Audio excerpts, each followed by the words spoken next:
DDR-Museum Dr. Wolle. Frag Dr. Wolle.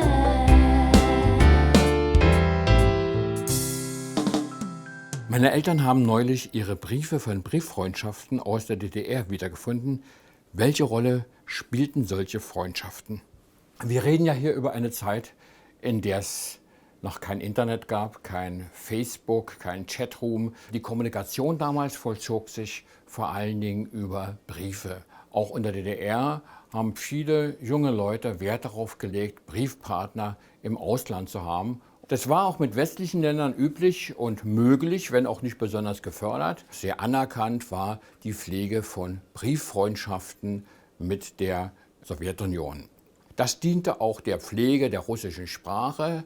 Es war ja die erste Fremdsprache in der DDR und Pflichtfach für alle. Ab der 5. Klasse musste jeder Russisch lernen. Die Begeisterung war meist nicht so groß, dass solche Brieffreundschaften durchaus noch als eine Förderung der Sprachpflege gelten konnten. Zum Teil vollzog sich das über Annoncen in der Zeitschrift Neues Leben, die speziell für Jugendliche gemacht wurde, aber eben auch über die Schulen. Ich erinnere mich, dass der Russischlehrer in die Klasse kam und einige von diesen hübschen, bunten Briefen in der Hand hatte und sagte, wer möchte hier eine Brieffreundschaft mit der Sowjetunion beginnen. Und ich bekam dann ein Mädchen aus Grosny in Tschetschenien zugeteilt.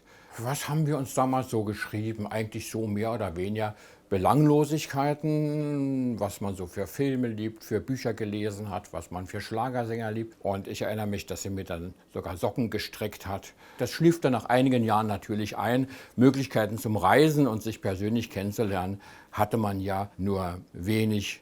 Um diese Brieffreundschaften mit der Sowjetunion zu fördern und zu unterstützen, gab es sogar Bücher mit Formulierungen für russische Briefe. Ich habe hier so ein Büchlein, Briefe an Freunde heißt das. Da sind so bestimmte Formulierungen vorgegeben, die man dann abschreiben konnte. Und diese Briefe an Freunde, dieses Buch ist natürlich dann auch wiederum ein Zeitdokument. Hier lese ich zum Beispiel, im Oktober wählen wir die FDJ-Leitung. In unserer Arbeit wird der aktiven Beteiligung eines jeden FDJ-Mitglieds große Aufmerksamkeit gewidmet. Wir sprechen über jede neue Initiative der UdSSR und der anderen sozialistischen Länder, die auf die Sicherung des Friedens gerichtet ist. Also solche Sätze lesen Sie ja schon im Deutschen unerträglich. Und das wirft natürlich wiederum ein Schlaglicht auf die dahinterstehenden politischen und ideologischen Absichten. Also das war natürlich geeignet, den Leuten den Spaß an der russischen Sprache auszutreiben.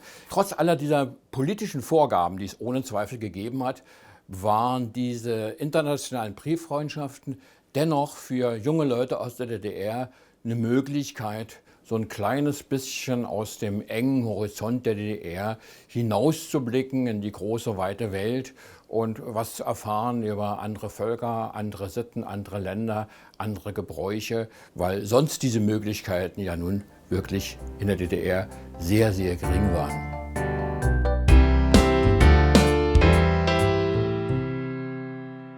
Wenn ihr selbst noch Fragen an mich habt, dann schreibt mir bitte diese in die Kommentare.